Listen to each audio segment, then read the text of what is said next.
guys, in this video I'm going to show you how to understand the rhythm for the first part of Clair de Lune by Debussy. Alright, you ready?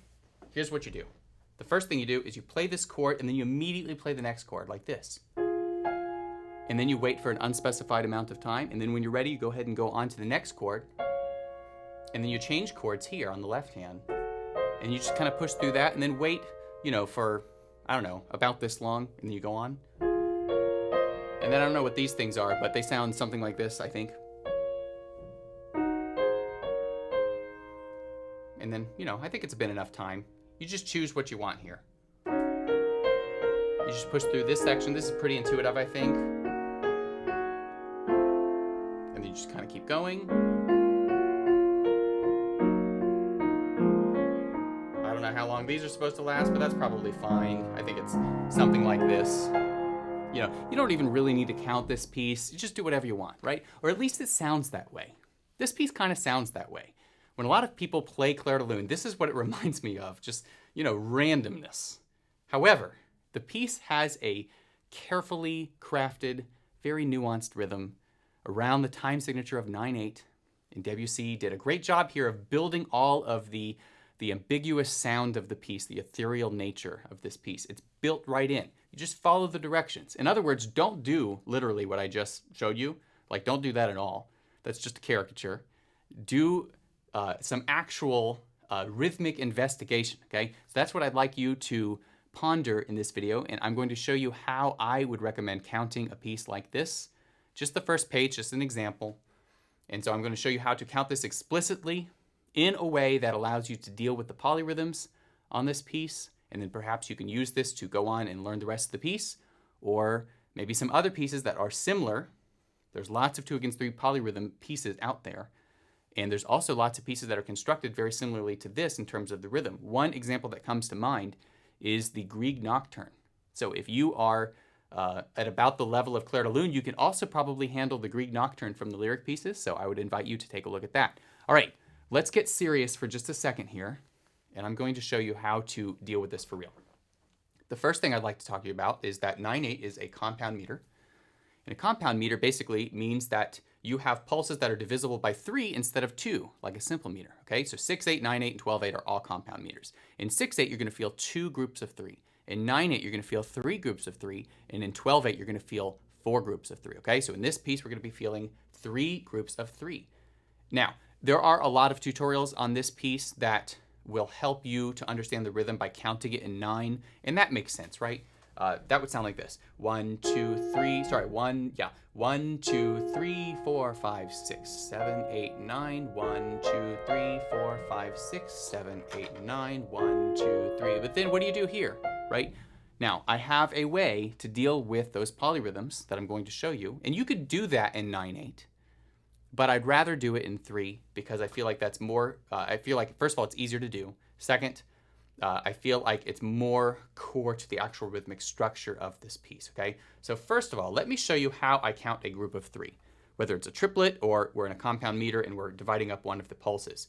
I like to say the words 1 and then the letter O and then the word let, okay? That's my group of 3. And I'm actually going to draw this up here. Even though it's terrible, I'm sorry, but I'll zoom in there for you. 1 olet, okay?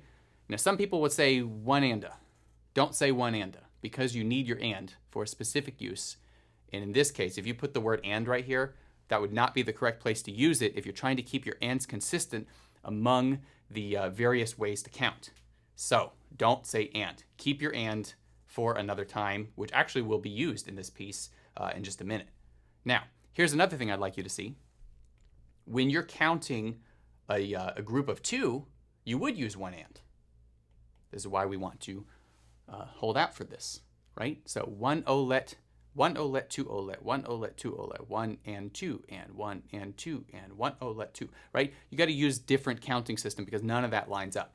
However, note that the second group of 2, or the second note of the group of 2, happens to go exactly halfway in between the second and third triplet, or the second and third of the group of 3.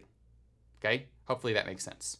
So you can actually just use the word and here. So you can say 1 oh and let, just like that, with this rhythm. 1 oh and let. And really what you're doing here is you're just subdividing the second triplet. Only the second triplet, not the first triplet, not the third triplet. You don't want to say one and oh and let and, because that's just like really, really busy and totally unnecessary for this piece.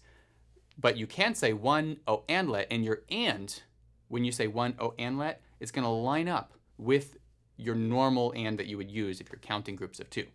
And so that's the key to dealing with the polyrhythms on this piece. Now you could say 1, 2, 3, 4, 5, 6, 7, 8, and 9 or something like that, right? You can incorporate that with the other style of counting this piece, but I just like this better.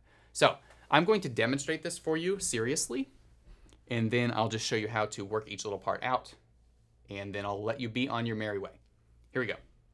So 1 oh let, 2 oh let, 3 oh let, 1 oh let, 2 oh let, 3 oh let, 1 oh let, 2 oh and let, 3 oh and let, 1 oh let, 2 oh let, 3 oh let, 1 oh let, 2 oh let, 3 oh let, 1 oh let, 2 oh let, 3 oh let, 1 oh let, 2 oh let, 3 oh let, 1 oh let, 2 oh let, 3 oh and let, 1 oh let, 2 oh let, 3 oh let, 1 oh let, 2 oh let, 3 oh let, 1 oh let, 2 oh let, 3 oh let, 1 oh let, 2 oh let, 3 oh let, 1 oh let, 2 oh and let, 3 oh and let, 1 oh let, 2 oh and let, 3 oh and let, 1 oh and let, 2 oh let, 3 oh let, 1 oh let, 2 oh and let, 3 oh let. Okay? That's probably enough. If you can do that, you can get through the rest of the piece.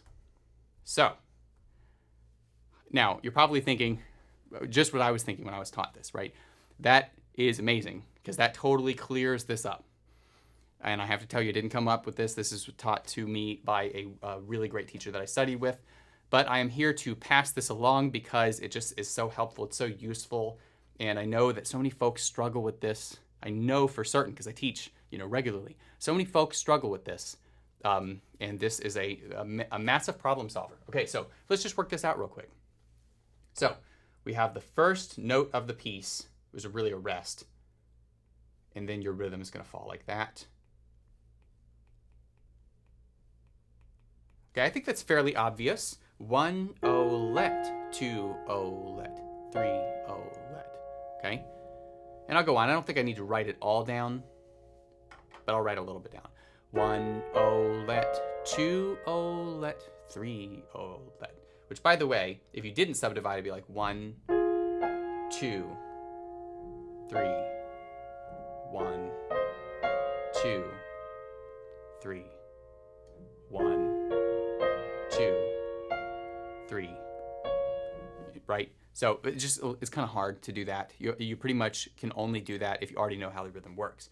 So that's why this counting system, okay? So let's just take a look at this polyrhythm real quick. This is where you're going to say 1 oh let, 2, and then you'd say oh, but it doesn't line up with this. You're going to say and there. And you're going to say let.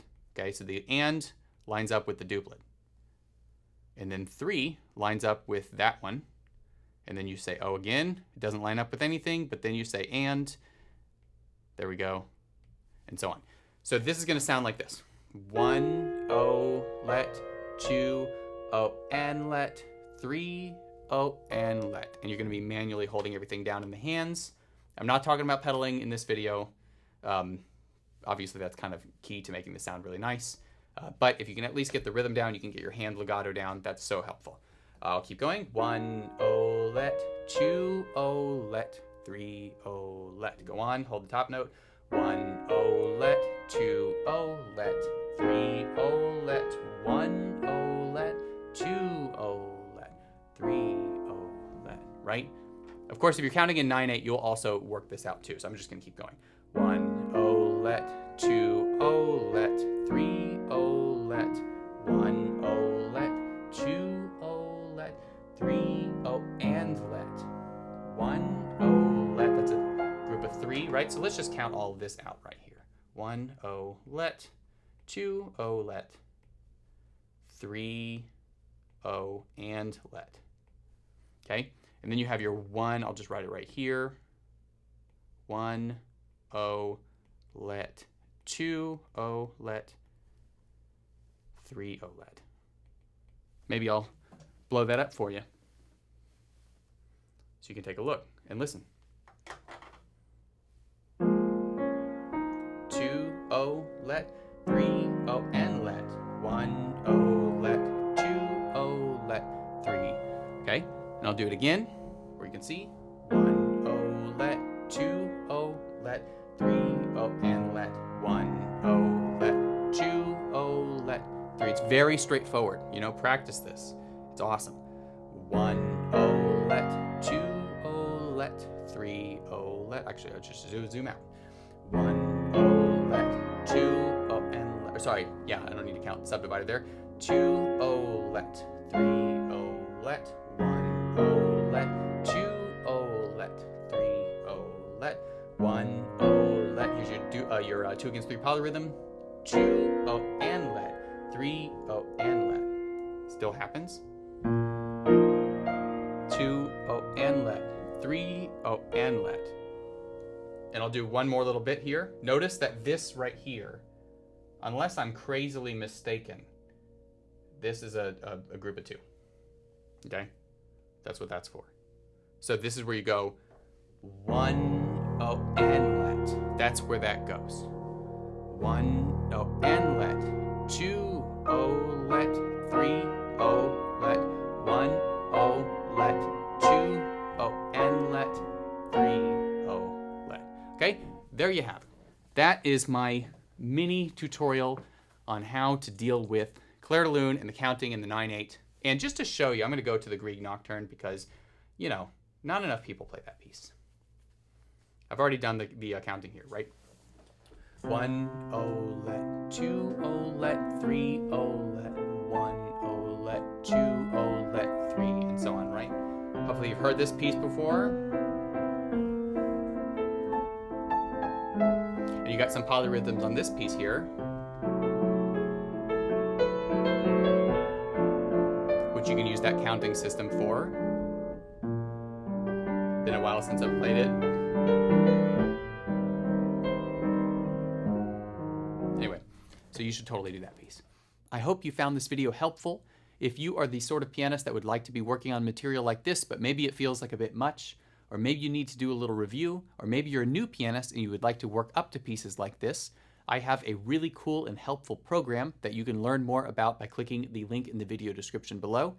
And in this program, I offer you a ton of tutorial content that you'll work through. I tell you exactly what pieces to play, in what order, and what books to get and everything. And then I ask for you to submit videos of your playing in a community area, a private community area. And you'll be doing this along with other students doing the same thing.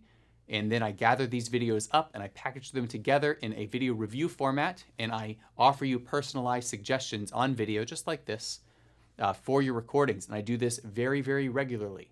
So if you're interested in something like this, it's like an asynchronous group masterclass with a ton of course content to lead you through the world of piano and classical piano repertoire, then definitely check that link out in the video description below. Anyway, thank you for watching my video, and I will see you in the next one. Bye.